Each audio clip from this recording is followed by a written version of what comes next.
Hello दोस्तों। तो कैसे हो आप सब लोग? आप लोग क्या अनसुनी कहानियों के शौकीन हो?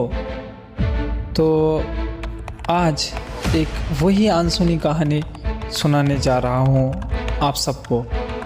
तो चलिए शुरू करते हैं एक भूतिया डरावनी कहानी।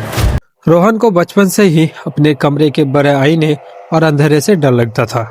वो हमेशा महसूस करता था कि जब वो मुड़ता है तो उसकी परछाई एक सेकंड की देरी से मुड़ती है।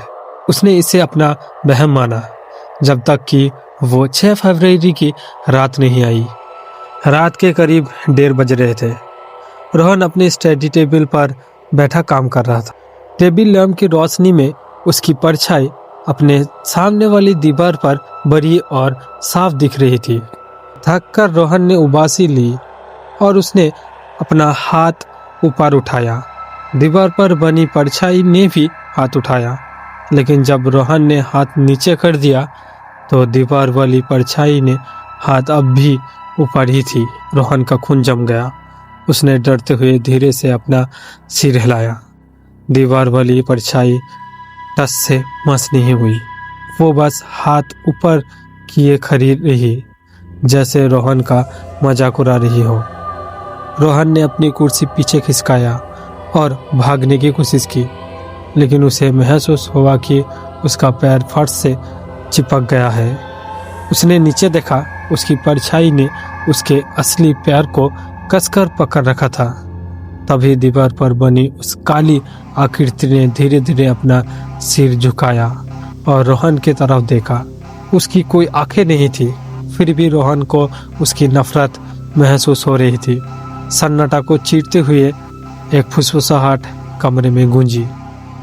सालों तक तुमने मुझे फर्श पर घिसाटा है, अब मेरी बारी है धूप में चलने की। रोहन चीखना चाहता था, लेकिन उसकी आवाज उसके गले में ही घुट गई। उसने देखा कि दीवार की वो काली परछाई धीरे धीरे दीवार से बाहर निकल रही थी। वो 3D होने लगी, जैसे काला धुआं ठोस मांस में बदल रहा हो। जैसे जैसे वो आकृति असली होती गई, रोहन खुद को हल्का और धुंधला महसूस करने लगा। उसके शरीर का रंग उड़ने लगा और वो धीरे धीरे सपाट होता गया। अगले दिन रोहन का दोस्त उसके घर आया। उसने देखा कि रोहन तैयार होकर बाहर जाने के लिए खड़ा था। अरे रोहन, कल रात तुम्हारा फोन नहीं लगा, सब ठीक तो है? दोस्त ने पूछा।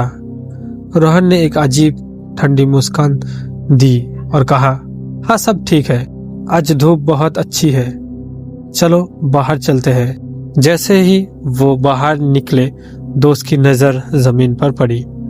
रोहन चल तो रहा था, लेकिन धूप में उसकी कोई परछाई नहीं बन रही थी।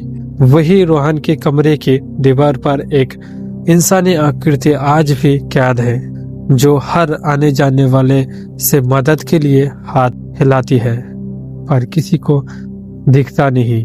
तो कैसा लगा आपको ये कहानी?